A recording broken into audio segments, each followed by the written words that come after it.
Bismillahirrahmanirrahim. Assalamualaikum warahmatullahi wabarakatuh. Alhamdulillahi rabbil alamin. Wassalatu wassalamu ala ashrafil anbiya'i wal mursalin wa ala alihi wa ashabihi wa man tabi'ahum bi ihsanin ila yaumiddin. Kita lanjutkan kembali pembahasan Al-Arba'in An-Nawawiyah, dan sekarang kita akan masuk ke dalam hadis yang ke-16. Kata penulis, Al-Hadithu As-Sadis Ashar. Hadis ke-16. An Abi Hurairah radhiyallahu anhu. Dari Abu Hurairah radhiyallahu anhu, Anna rajulan, bahwa seorang laki-laki qala lin Nabi sallallahu alaihi wasallam, berkata kepada Nabi sallallahu alaihi wasallam, Ausini. berilah aku wasiat. Ini ditandai. Ausini, berilah aku wasiat. Qala la taghdab. Beliau menjawab, jangan marah. Faraddada miraran. Laki-laki itu mengulang kata-katanya beberapa kali. Qala la taghdab. Dan Nabi sallallahu alaihi wasallam menjawab, jangan marah. Rawahul Bukhari. Diriwayatkan oleh Al-Bukhari. Abi Hurairah, teman-teman sudah tahu siapa dia dan kenapa dia dinamakan Abu Hurairah. Kalau nama aslinya siapa? Abdurrahman bin Sakhr. Ada seorang laki-laki katanya bertanya kepada Nabi SAW atau berkata kepada beliau, tolong wasiati aku. Tadi kita lingkari atau kita tandai, ausini, wasiatilah saya. Kata para ulama atau kata Syekh Utsaimin, ini adalah perkataan seseorang ila syakhsin bi amrin ham. Ini perkataan yang isinya pasti sesuatu yang penting. Kalau seseorang sudah mau wafat misalnya, dia menitipkan wasiat, pasti yang disebutkan adalah yang penting-penting saja. Orang tua mau wafat, tentu yang akan dia wasiatkan adalah seputar hartanya, nanti agar dibagi begini dan begitu. Wasiat untuk diwakafkan atau disedekahkan seberapa dari hartanya. Kemudian dia menasihatkan agar anak-anaknya jangan ada yang berkelahi, jangan ada yang bertengkar, agar rukun saling mengunjungi satu sama lain setelah orang tua wafat. Pasti yang penting-penting. Gak mungkin lagi dia bilang, jangan lupa kasih makan ikanku, jangan lupa ayam-ayamku. Sudah tidak penting buat dirinya. Nah, ketika ada orang berkata kepada Nabi, tolong wasiati saya, berarti jawabannya beliau pasti sesuatu yang penting. Dan Nabi mengatakan, la taghdab. La taghdab, jangan marah. Dan rupanya perkara jangan marah ini adalah sesuatu yang sangat penting di sisi Nabi SAW. Syekh Utsaimin mengatakan, apa maksudnya jangan marah? Apakah jangan marah, yakni meskipun ada sesuatu yang bikin marah, maka jangan marah? Ataukah maksudnya jangan melakukan hal-hal yang membuat marah? Ya, jawabannya dua-duanya benar. Meskipun jawaban yang pertama tentu susah. Ya kan? Tafsir dari jangan marah artinya kalau ada sesuatu yang bikin kamu marah, jangan marah. Ini sesuatu yang susah karena itu adalah tabiat manusia. Misalnya istrinya bikin jengkel. Ya biasanya dia marah. Dan ini sebenarnya tidak mengapa, dan itu sesuatu yang tabiat asalkan masih bisa dikendalikan. Asalkan dikendalikan. Ini dari saya pribadi. Contohnya seorang suami marah kepada istrinya, maka jangan sampai mengeluarkan kata-kata binatang. Jangan sampai bermudah-mudahan untuk mengucapkan kata cerai atau talak. Jangan sampai membanting barang, memecahkan dan merusak perabotan. Bila pun ada yang harus antum pukul, misalnya antum pukul bantal aja, bantal nggak apa-apa deh. Ya. Dan satu lagi, biasanya kemarahan seorang suami atau istri itu akan lebih mudah dikendalikan apabila mereka sudah sama-sama tahu dari awal apa saja hal-hal yang bikin pasangannya marah. Makanya teman-teman mungkin sering dengar saya menyebutkan riwayat dari Al-Qadhi Syuraih. Al-Qadhi Syuraih menikah dengan seorang wanita yang menurut teman-temannya ini wanita nggak pantas buat Syuraih. karena wanita ini perilakunya begini dan begitu. Tapi ternyata pernikahannya langgeng. Maka teman-temannya bertanya tentang tipsnya, bagaimana engkau melanggengkan pernikahan dengan wanita yang seperti ini. Maka Syuraih mengatakan, di malam pertama saya dan istri saya nyemil-nyemil begitu ya. Sambil nyemil-nyemil, ngobrol-ngobrol kecil, dan di situ kami saling menyebutkan apa yang kami suka dan apa yang kami tidak suka. Sehingga dengan begitu sedari awal kami sudah menjalani rumah tangga kami dengan berusaha mengerjakan yang disukai pasangan dan berusaha untuk menghindari yang membuat pasangan marah.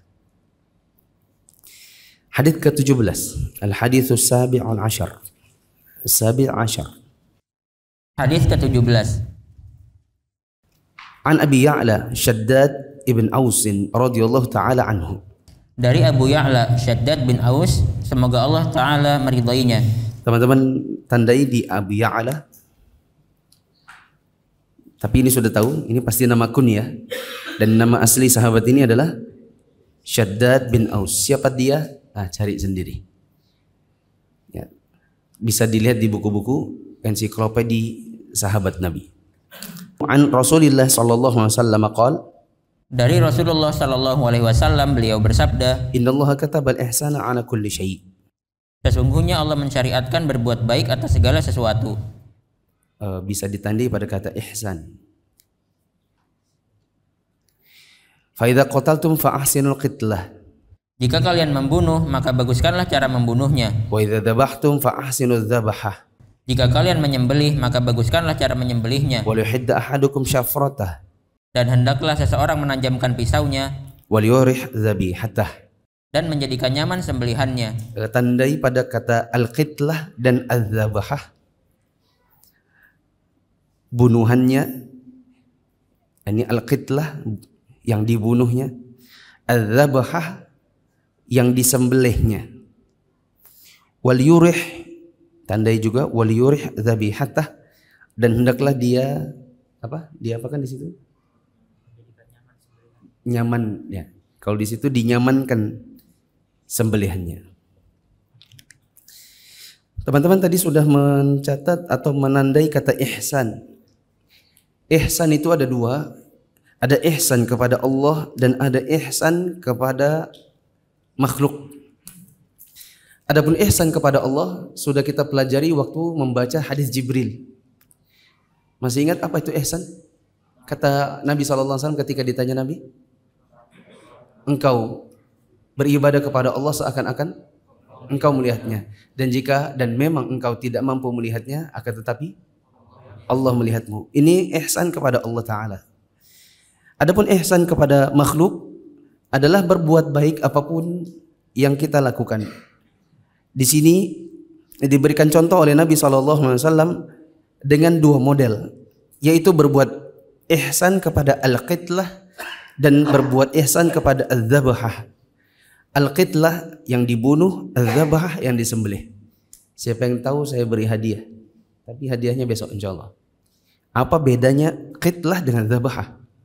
Yang dibunuh dengan yang disembelih. Dari itu. Al-qitlah, jika engkau membunuh, maka perbaikilah dalam membunuh itu karena hewannya adalah haram dimakan. Makanya disebutkan dengan qitlah, dibunuh. Karena hewannya haram dimakan. Sedangkan dikatakan jika engkau menyembelih maka perbaikilah sembelihan, berbuat ihsanlah kepada sembelihan. Berarti ini pemahamannya apa? Hewannya halal dimakan. Contoh cicak, kita kan nggak nyembelih cicak. Cicak itu dibunuh. Dan ketika membunuh cicak maka perbaikilah atau berbuat ihsanlah kepada si cicak. Jangan antum gunting-gunting kakinya 1, 2, 3, 4, antum gunting badannya sedikit-sedikit. Ya, tetapi langsung sekali pukul. Maka yang memukul 1 kali dan langsung mati itu lebih baik, lebih besar pahalanya daripada memukulnya 2 kali. Memukulnya 2 kali ini lebih baik, lebih besar pahalanya daripada memukulnya 3 kali baru mati. Begitu juga tikus. Bila kita ingin membunuh tikus, maka bunuh dengan apa yang sekiranya cepat membunuhnya. Apa kira-kira? Saya pernah lihat teman saya itu dimasukinnya kandang, lalu kandangnya diikat tali, lalu dicemplunginya ke dalam sungai. Baru ditarinya. Masih gitu. Ya. Jadi kelelep itu si tikusnya. Tapi tidak langsung mati. Maka ini namanya menyiksa, bukan membunuh. Ya. Kalau yang bisa cepat membunuh diantaranya adalah disiram air panas. Tapi kalau disiram air panas jangan kandang besar. Ini saya pernah lihat bapak saya dan bagus cara membunuhnya. Kalau kandangnya besar, perangkapnya besar, terus kita siram air panas, dia lari-lari, lari sana lari sini, itu bisa kejar-kejaran air panas sama si tikusnya. Nanti dia kepanasan hanya bagian sini, maka diperkecil area larinya. Misalnya 30 kali 20 kali 10, maka dibuat begini, 10 kali 20 yang di bawah. Jadi dia berkitarnya hanya di situ saja. Jadi cepat mulai matinya. Ya, jangan yang area besarnya. Wallahu a'lam bishawab. Ada juga yang mengatakan ditembak. Ya. Kalau tikusnya kecil bisa langsung diinjak. Dimasukin plastik lalu diinjak. Apa yang cepat dalam pembunuhannya? Untuk hewan yang halal dimakan maka dia disembelih seperti ayam, bebek, sapi dan lain-lain. Ketika kita hendak menyembelih, maka ada dua di antara yang harus dilakukan. Pertama adalah menajamkan pisau. Yang kedua adalah membuat hewannya nyaman. Di antara para ahli ilmu ada yang mengatakan membuat dia nyaman, yakni maksudnya ditidurin. Ya, ditidurkan. Kemudian kalau zaman sekarang kan matanya ditutup dengan daun pisang, begitu kan ya. Biar temannya ndak ngelihat temannya lagi dibunuh. Kok dibunuh? Apa? Lagi dibunuh. Disembelih. Ya, supaya hewan-hewan yang masih hidup tidak melihat temannya disembelih, begitu juga dia tidak takut melihat pisau. Ada seorang sahabat ya, yang pernah dimarahi Nabi karena dia menajamkan pisaunya lagi diasah, tapi di depan matanya si hewan. Maka Nabi SAW mengatakan, apakah kamu bunuh dia 2 kali? Kau menajamkan pisau di hadapan matanya, dan itu membuat dirinya ketakutan. Ya, ini diantara bentuk menyamankan hewan sembelihan.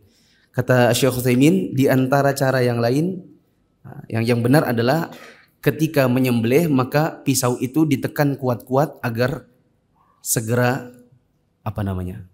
segera putus apa yang memang harus putus dari 2 uratnya.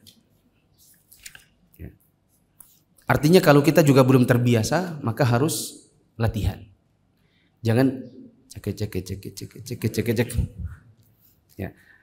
Latihan. Kalau belum berani yang sapi maka kambing dulu. Tidak berani yang kambing dulu, ayam dulu. Latihan.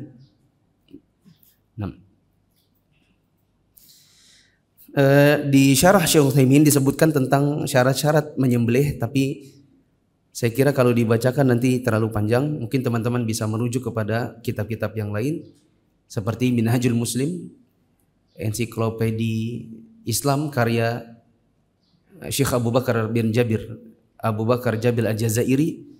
Beliau mencantumkan bab penyembelihan di dalam kitabnya Minhajul Muslim. Mungkin teman-teman bisa baca hukum-hukumnya di situ. Langsung ke hadis ke 18. Al-hadits tsamin asyar. Hadis ke-18. An Abi Dzar Jundub bin Junadah. Dari Abu Dzar Jundub bin Junadah. Siapa ini? Teman-teman bisa lihat di buku tentang sahabat Nabi. Wa Abi Abdurrahman Mu'adz ibn Jabal radhiyallahu anhuma. Dan Abu Abdurrahman Mu'adz bin Jabal radhiyallahu anhuma. Tandai anhuma. An Rasulillah sallallahu alaihi wasallam qala. Dari Rasulullah sallallahu alaihi wasallam beliau bersabda, Ittaqillaha haitsuma kunta. Bertakwalah kepada Allah dimanapun kalian berada. Ittaqi ditandai bertakwalah. Wa atbi'is sayyi'atal hasanata. Iringilah keburukan dengan kebaikan. Kebaikan al-hasanah ditandai tamhuha. niscaya kebaikan akan menghapuskannya. Wa khaliqin nasa Dan pergaulilah manusia bi khuluqin hasan. dengan akhlak yang baik. Tandai pada khuluq. Khuluqin. Rawahu Tirmidzi wa qala haditsun hasan wa fi ba'di nusakh hasanun sahih. Diriwayatkan oleh At-Tirmidzi dan dia berkata hadis hasan, di sebagian naskah hasan sahih. Nah, tadi teman-teman menandai Abi Dzar Jundub bin Junadah, tadi saya sudah sampaikan agar bisa dicek di kitab-kitab yang berkaitan dengan sahabat Nabi. Ada satu kisah yang menarik tentang beliau. Ketika beliau berjalan bersama Nabi SAW, lalu Nabi bilang, tunggu di sini. Ya, ini Abu Dzarnya, tunggu di sini. Lalu Nabi pergi ke sebuah tempat yang tidak bisa dilihat oleh matanya Abu Dzar. Lalu di sana ada suara-suara yang menggelegar. Abu Dzar mengatakan, aku ingin menyusul karena aku khawatir ada sesuatu pada Nabi SAW. Tapi karena beliau bilang tunggu di sini, maka aku menunggunya. Aku tidak mendahulukan perasaanku ketimbang perintah Nabi. Tidak lama kemudian Nabi balik. Lalu aku bertanya dan Nabi SAW mengatakan, tadi Jibril datang kepadaku dan menyampaikan, wahai Muhammad, siapapun dari umatmu yang mati dalam keadaan tidak menyekutukan Allah dengan sesuatu apapun, maka pasti masuk surga. Siapapun dari umatmu yang mati dalam keadaan tidak syirik, maka pasti masuk surga. Maka Abu Dzar tanya, ya Rasulullah, bagaimana kalau dia berzina dan mencuri? Maka Nabi mengatakan, meskipun dia berzina dan mencuri. Ditanya sampai 3 kali, ya Rasulullah, masa orang berzina dan mencuri bisa masuk surga? Maka Nabi SAW mengatakan, setiap umatku yang wafat dalam keadaan tidak berbuat syirik, maka pasti masuk surga meskipun Abu Dzar tidak suka. Ya. Maksudnya adalah pasti masuk surga. Adapun zina dan mencurinya nanti ditimbang dengan timbangan amal. Bila amalnya lebih baik, lebih banyak daripada timbangan keburukannya, maka masuk surga.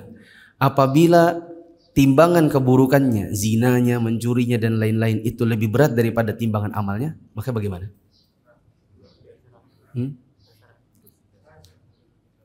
Kok terserah? Ini sudah jelas nih, di hari kiamat ditimbang, ternyata timbangan keburukannya lebih berat daripada timbangan kebaikannya. Sudah jelas. Bagaimana? Maka dia pasti masuk neraka. Tapi dalam rangka membersihkan dirinya dari dosa. Adapun statusnya yang tidak berbuat syirik sampai wafatnya, maka pasti memasukkannya ke dalam surga. Jadi ada proses pencucian dulu. Dan semoga Allah tidak menjadikan kita orang-orang yang dicuci dulu, tapi langsung masuk surga. Tadi dikatakan anhuma. Ini anhuma, semoga Allah meridai keduanya. Siapa dengan siapa?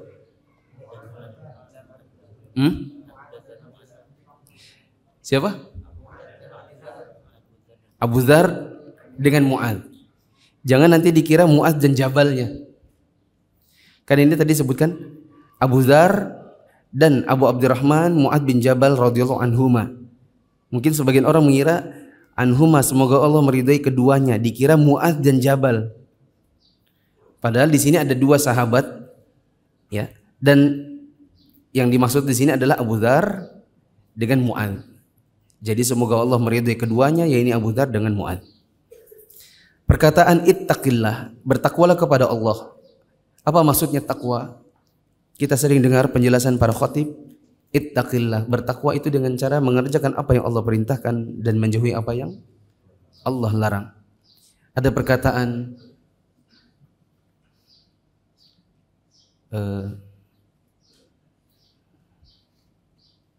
Ubay bin Ka'ab. Ubay bin Ka'ab ketika dia berdialog dengan Umar bin Khattab, maka Ubay bin Ka'ab mengatakan, takwa itu adalah sebagaimana engkau berjalan di atas jalan yang banyak durinya. Tentu engkau akan berhati-hati agar tidak menginjak duri-duri yang ada di jalan tersebut. Ya, sebagaimana kita hidup di jalan menuju kepada akhirat dan di atasnya ada banyak duri-duri yang merintangi, maka kita berhati-hati agar tidak menggunakan anggota badan, lisan, hati, waktu, harta kita untuk menginjak duri-duri yang ada pada jalan menuju akhirat. Perkataan wa'atbi'in sayyi'atal hasanata al-hasanah, dan ikutilah keburukan dengan perbuatan baik. Al-hasanah di sini ada 2. yaitu taubat maupun berbuat baik yang lain, kebaikan yang lain. Kalau kita melakukan sebuah dosa, maka kita bisa menutupi dosa tersebut dengan bertaubat dan mengerjakan berbagai kebaikan. Misalnya seseorang yang dulu pernah berzina, maka dia harus bertaubat. Dan tidak cuma taubat, dia bisa menutupi kesalahannya dengan cara memperbanyak kebaikan. Bersedekah, menikah, mendidik anak, berbuat baik kepada istrinya. Bukan cuma sekedar taubat yang berhubungan dengan kesalahan tersebut, tetapi juga semua kebaikan.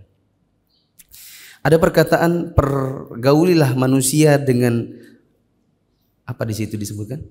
Khuluq di situ apa terjemahnya? Akhlak. Kalau tidak ada harokatnya, bisa saja ada orang mengatakan bi khuluqin hasan. Ini kan mungkin di bukunya sudah dikasih harokat.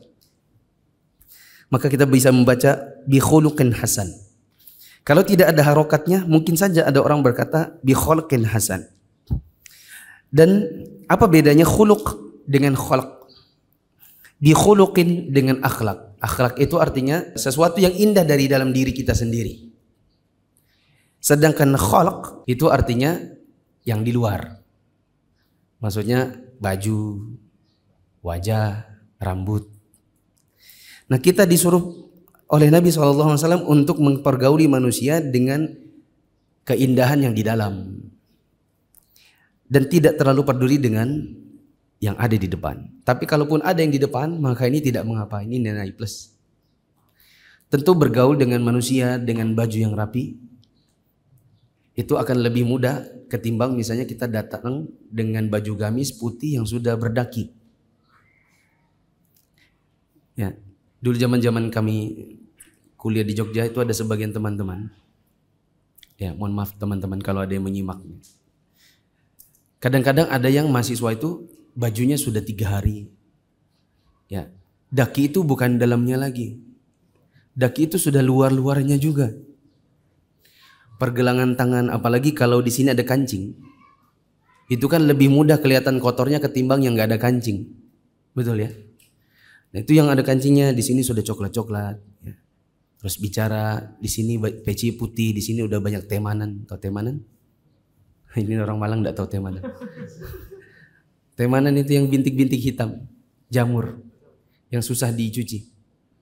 Ya. Jadi ketika kita bergaul seperti itu, orang menatap kita daki-dakinya di sini, dakinya di sini, pecinya itu jamur hitam-hitam.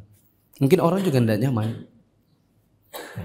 Maka pergaulilah manusia dengan akhlak yang baik, tapi tidak cuma itu.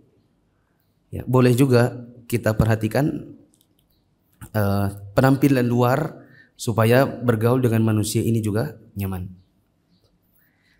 Tapi kalau harus memilih, seandainya harus memilih, mana yang lebih didahulukan? Yang luar atau yang di dalam? Yang di dalam.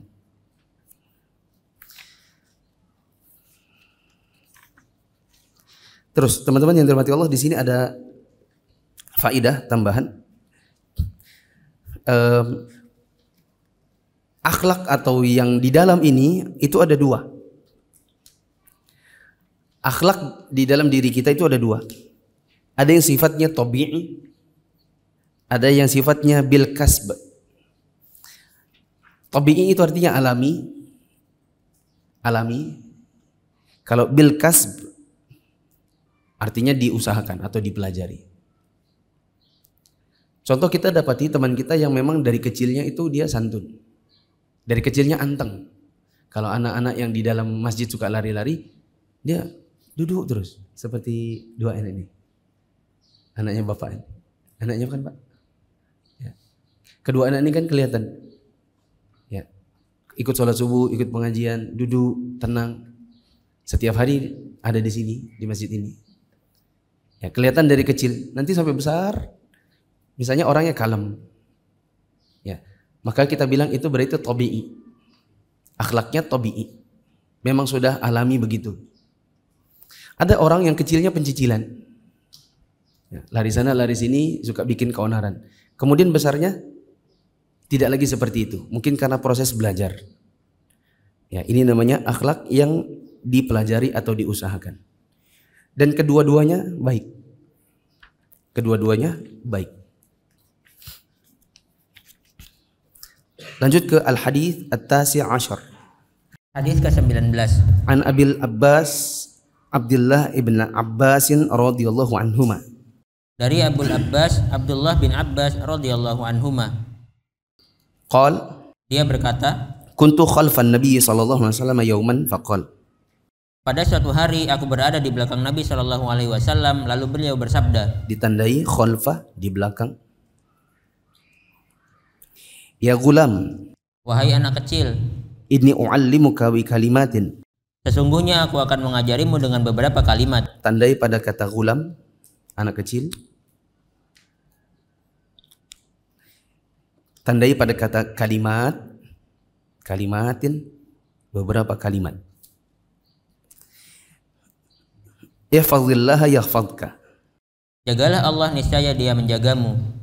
Afwan, saya perjelas dulu yang di atas supaya nggak kelamaan.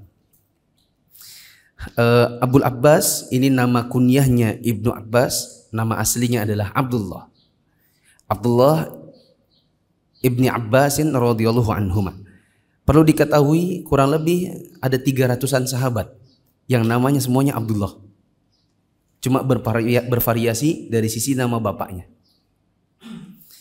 Disebutkan anhuma karena dia dan bapaknya, yaitu Abdullah dengan Abbas, dua-duanya adalah sahabat Nabi. Abbas itu adalah pamannya Nabi dan Abdullah berarti sepupunya Nabi. Cuma usianya lumayan jauh. Makanya nanti Nabi mengatakan, anak kecil, ya, padahal Nabi sudah dewasa dan dia masih kecil. Dia berkata, kuntu khalfan Nabi, aku berada di belakang Nabi. Di belakang ini apapun kondisinya semuanya benar insya Allah. Ada yang mengatakan dibonceng.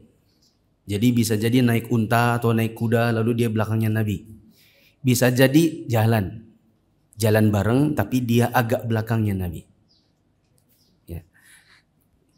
Jadi nanti kalau ketemu terjemahan, kamu dibonceng ya? Iya.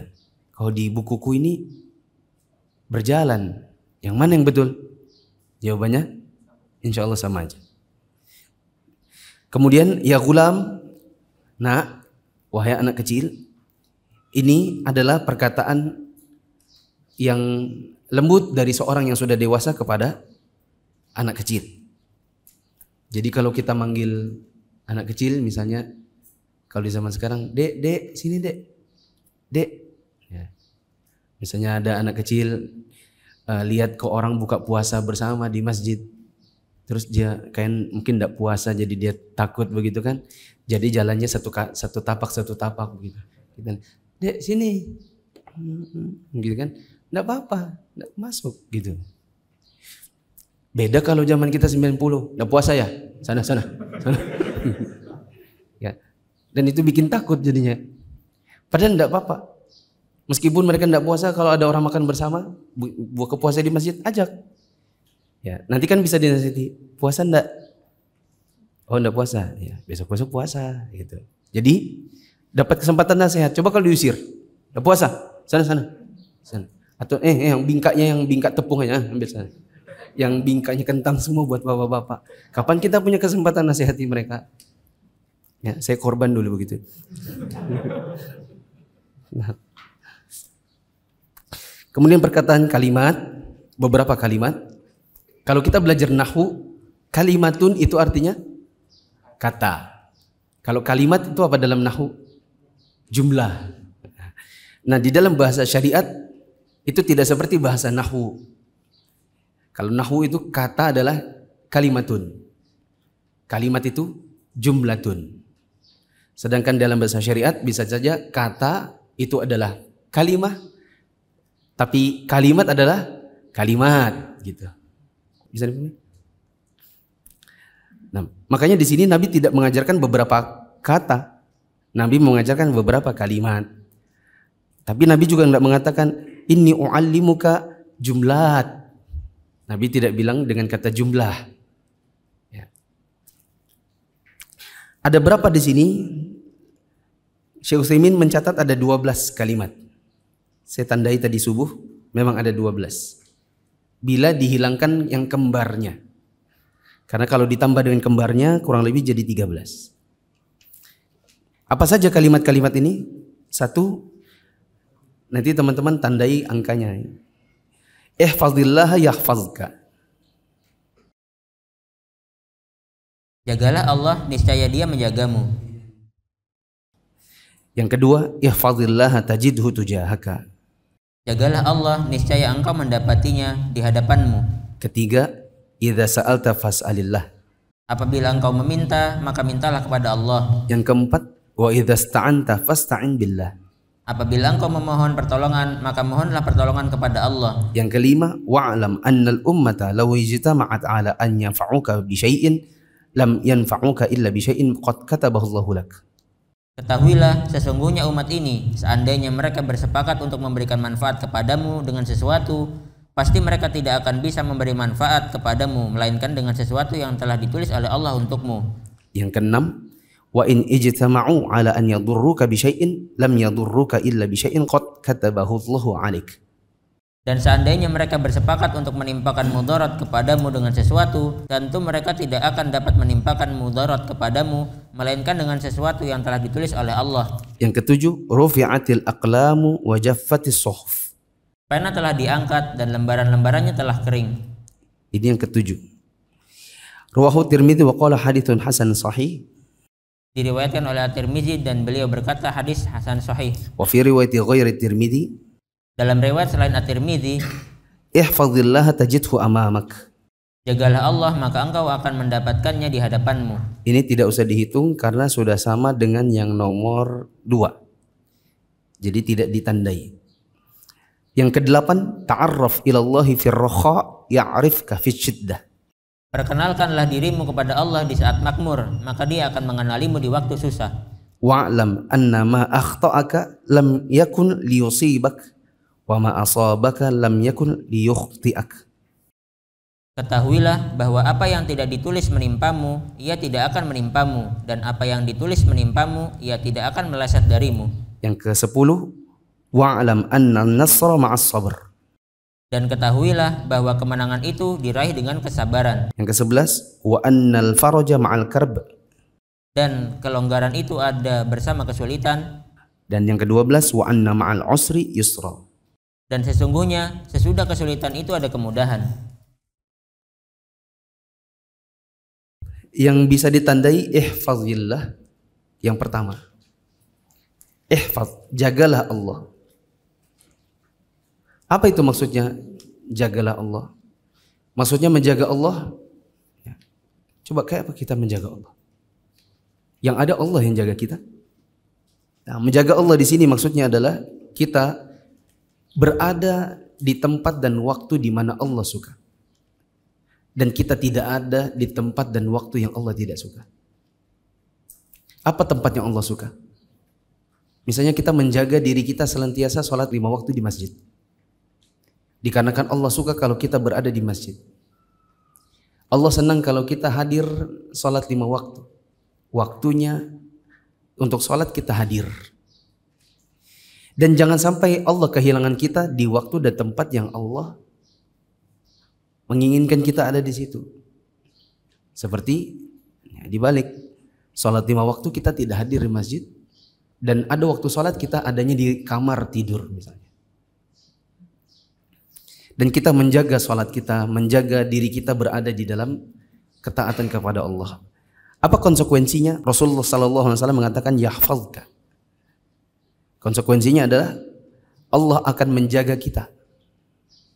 Sebagai balasan dari kita menjaga perintah Allah, menjaga diri kita hadir di tempat dan di waktu di mana Allah senang kalau kita ada di situ, maka Allah membalas kita dengan menjaga kita juga. Kata Nabi SAW, jagalah Allah tajidhu tujahak. Engkau akan dapati Dia ada di hadapanmu. Bisa ditandai tujahak. Allah ada di hadapanmu. Apa maksudnya Allah ada di hadapanmu? Maksudnya adalah Allah akan membimbingmu di jalan yang harusnya kamu jalani. Kalau engkau menjaga Allah, maka Allah akan membimbingmu untuk berada di jalan Islam. Semoga Allah membimbing kita di jalan Islam dan hidayah sunnah sampai kita wafat. Begitu juga untuk urusan dunia, apa yang mungkin sulit bagi kita, maka Allah akan bantu. Allah akan bimbing. Ya. Untuk urusan dunia sekalipun. Kemudian di sini diajarkan tentang tauhid. Yang ketiga, jika engkau ingin meminta sesuatu, maka mintalah hanya kepada Allah. Karena Allah yang mampu memberikan apa yang kamu minta. Yang keempat adalah, jika engkau ingin minta pertolongan, maka minta pertolongan hanya kepada Allah. Akan tetapi ada catatan, nomor 3 dan 4 ini pada hal-hal yang memang hanya Allah yang mampu memberikannya. Ada hal-hal yang mampu diberikan oleh manusia. Seperti kita mau minta beras sama tetangga karena beras di rumah pas habis. Ya. Jangan kita di rumah aja, ya Allah turunkan beras. Tidak akan turun dia. Mau nggak mau harus kita minta ke sebelah. Ya. Juga minta tolong misalnya di rumah banjir. Dan untuk membersihkannya kita nggak sanggup karena kita hanya sendirian misalnya. Terus kita minta tolong teman. Maka ini diperbolehkan.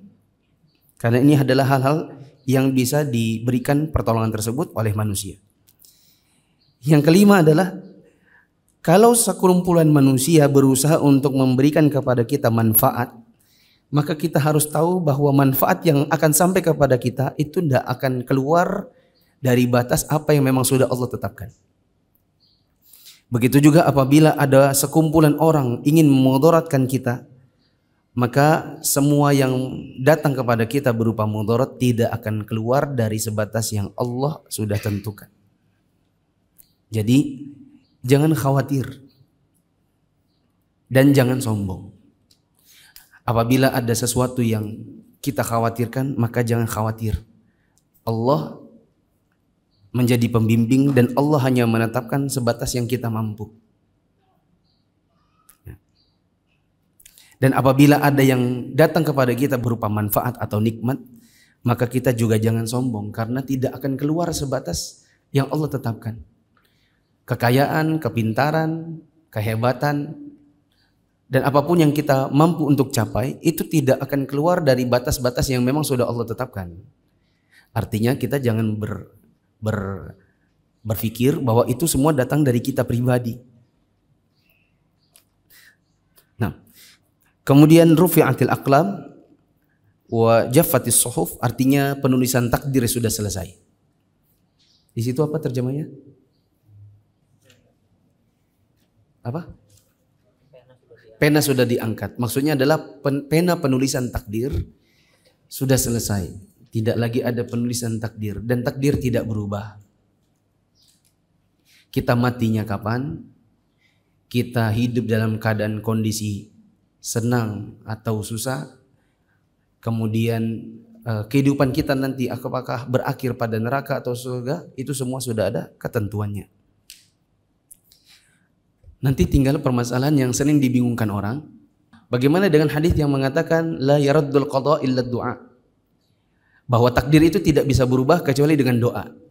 Loh, katanya penulisan takdir sudah selesai. Kok takdir bisa berubah dengan doa? Ini banyak dibingungkan orang. Nah, itu cari sendiri. Ya. Kenapa kok bisa berubah takdir dengan doa? Atau jelasin aja.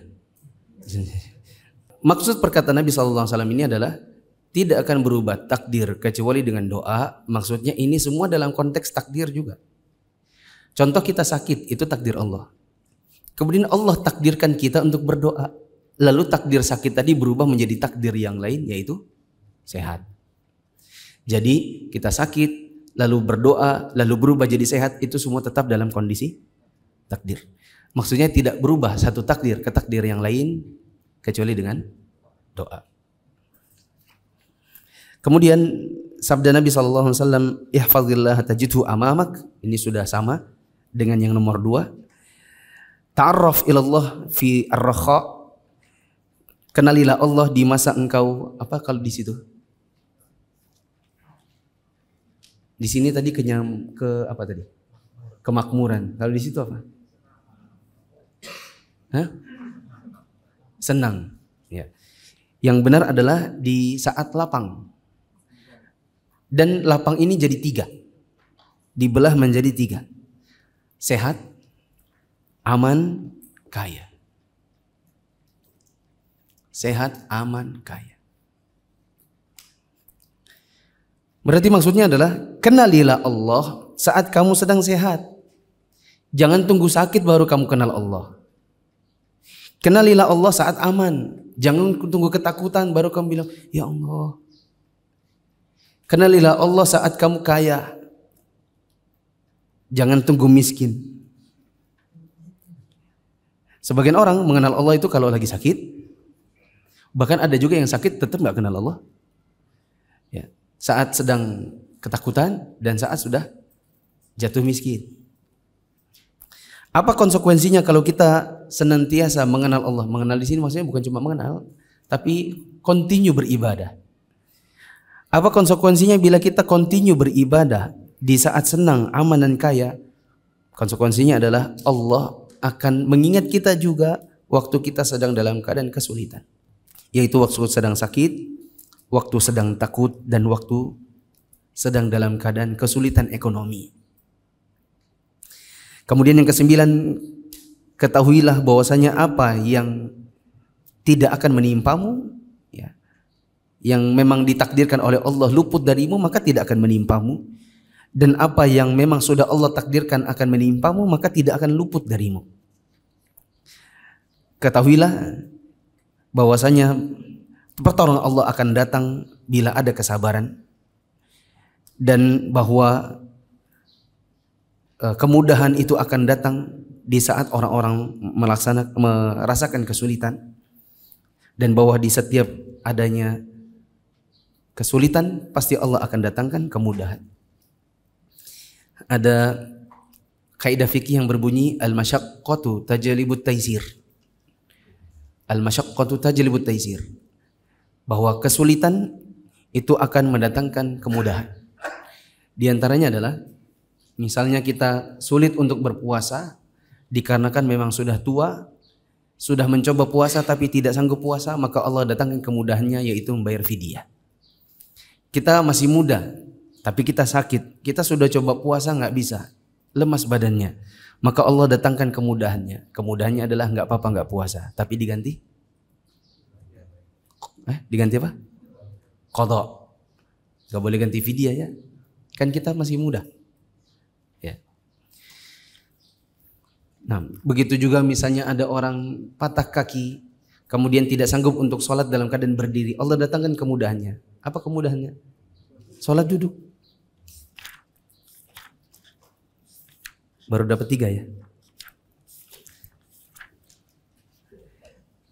Sekarang yang ke-20. Oh ya, baru dapat 4. Sekarang yang ke-20. Semoga ini bisa penutup. Al-hadithul ashrun.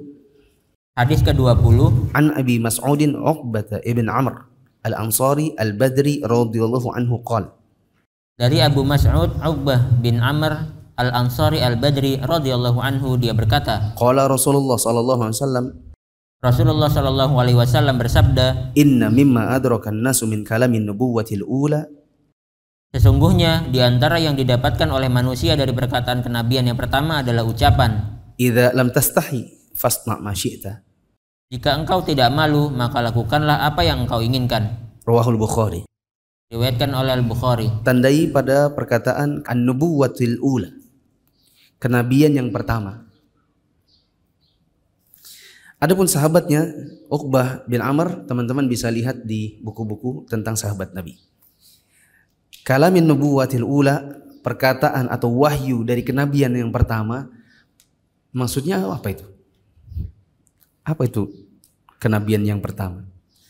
Maksudnya adalah wahyu yang memang disepakati dari zaman Nabi awal sampai Nabi Muhammad, yang senantiasa menjadi pegangannya. Apa pegangannya? Perkataan, kalau kamu memang tidak punya malu, lakukan saja semaumu. Nah, tapi apakah begitu maknanya? Ini ada 2 makna sebenarnya dan dua-duanya benar.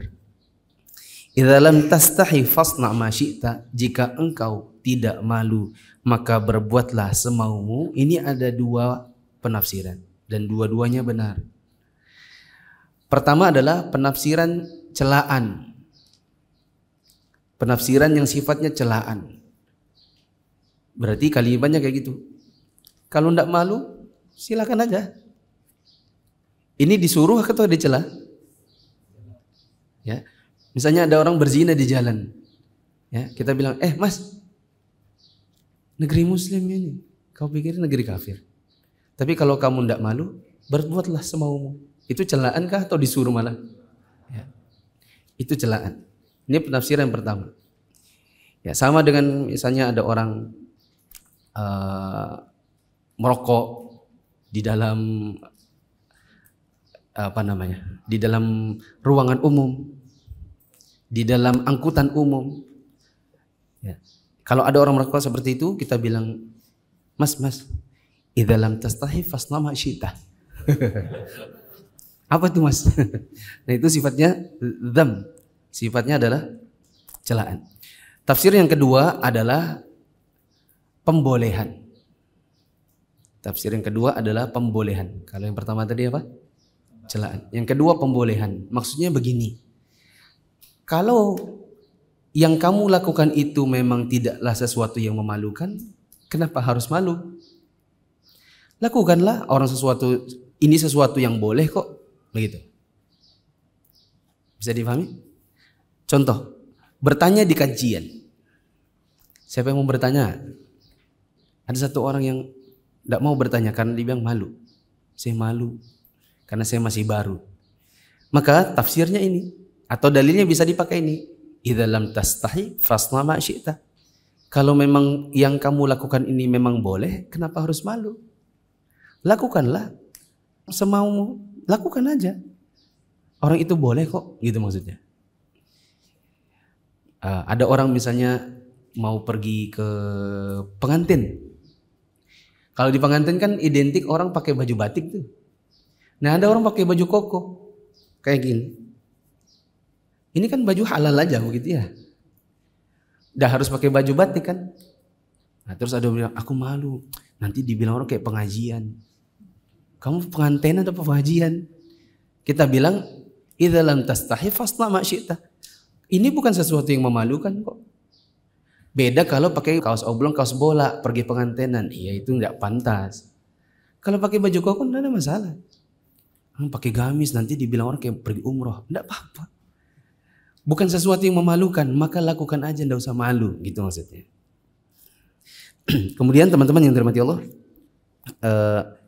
di sini ada faedah tambahan. Apa yang diwariskan oleh Nabi terdahulu itu ada 3. Yang diwariskan dari Nabi terdahulu itu ada 3. Yang pertama adalah yang di dalam syariat kita itu dibenarkan. Di dalam syariat kita dibenarkan. Maka boleh kita lakukan. Contohnya puasa Nabi Daud. Yang kita kenal sebagai puasa yang paling utama setelah puasa Ramadan. Puasa apa? Puasa Daud. Itu kan warisan dari Nabi terdahulu. Sehari puasa, sehari tidak. Contoh yang lain adalah sebagaimana hadis ini. Yaitu berbuat yang memang kita yakin itu bukan sesuatu yang memalukan, sesuatu yang wajar, maka tidak usah malu. Nah, di dalam syariat kita itu dibenarkan. Yang kedua adalah yang menurut syariat kita itu sesuatu yang sudah dibatalkan. Seperti bunuh diri untuk taubat. Bunuh diri untuk taubat itu adalah syariat di zamannya Nabi Musa. Dan datang Nabi Muhammad SAW dibatalkan yang seperti itu. Di syariatnya Nabi Muhammad, kalau ada orang bunuh diri malah justru masuk neraka. Kata Nabi SAW, man qatala nafsahu bisyai'in udziba bihi yaumal qiyamah. Siapa yang membunuh dirinya dengan sesuatu, maka akan diazab di hari kiamat dengan sesuatu yang dia pakai buat bunuh diri. Siapa yang membunuh dirinya dengan minum racun, maka diazab di hari kiamat dengan racun. Siapa yang membunuh dirinya dengan besi, maka diazab nanti dengan besi di hari kiamat. Siapa yang bunuh diri dengan menjatuhkan diri ke dalam menjatuhkan diri dari tempat yang tinggi, maka Allah lemparkan dia ke dalam neraka. Ya. Bahkan ada seorang laki-laki yang ikut berperang. Ya, seorang laki-laki yang ikut berperang, teman-teman sudah sering dengar ceritanya. Dan dia gagah berani. Ada yang puji, ya Rasulullah itu hebat orangnya. Nabi bilang apa? Itu penghuni neraka. Singkat kata, ternyata dia apa? Bunuh diri. Jadi kalau bunuh diri untuk taubat itu dulu dibenarkan di syariatnya Nabi Musa, di syariatnya Muhammad itu dibatalkan. Maka siapa yang melakukannya justru berdosa. Tidak boleh dia berkata, ini kan ada di dalam Quran. Ya, kita bom bunuh diri ini ada di dalam Quran untuk taubat. Ya. Makanya yang kami pilih sebagai pelaku-pelaku bom bunuh diri itu adalah orang-orang yang memang pengen taubat. Kita bilang itu di dalam Quran Pak, tapi itu cerita tentang kisah Nabi Musa, bukan tentang ceritanya Nabi Muhammad. Anda salah tempat. Qurannya benar, pemahaman Anda yang sesat. Contoh yang lain adalah puasa 7 hari 7 malam tidak buka. Ya, di syariatnya Nabi Muhammad itu tidak boleh. Puasa 7 hari 7 malam tanpa buka. Yang ketiga adalah yang di syariat kita tidak ada perintahnya, tidak ada juga larangannya. Ya. Maka saya sudah mencoba untuk mencari tahu, saya belum dapat contoh yang pas. Kalau teman-teman ada yang tahu, nanti kapan-kapan saya diberitahu. Saya sendiri sudah tanya-tanya di grup-grup Ustadz. Saya belum dapatkan contoh yang memang langsung disebutkan. Oh ini, oh itu. Oh kecuali satu, ada Ustadz yang bilang, Ustadz usul, mungkin contohnya ngopi. Ya, ngopi gak disuruh, gak dilarang. Ya, tapi ketika saya jawab, tapi Ustadz, apakah nabi-nabi terdahulu disuruh ngopi? Nah, itu dia juga bingung. Ya. Jadi ya sudah, kita tawakuf saja, tidak bicara dalam masalah ini. Ini saja sampai hadis ke-20, dan hari ini berarti kita dapat 5. Semoga di hari-hari setelahnya kita bisa dapat hadis yang selanjutnya sampai 42 dengan Allah mudahkan pembahasannya. Subhanakallahumma wa bihamdika asyhadu an la ilaha illa anta astaghfiruka wa atubu ilaik. Wassalamualaikum warahmatullahi wabarakatuh.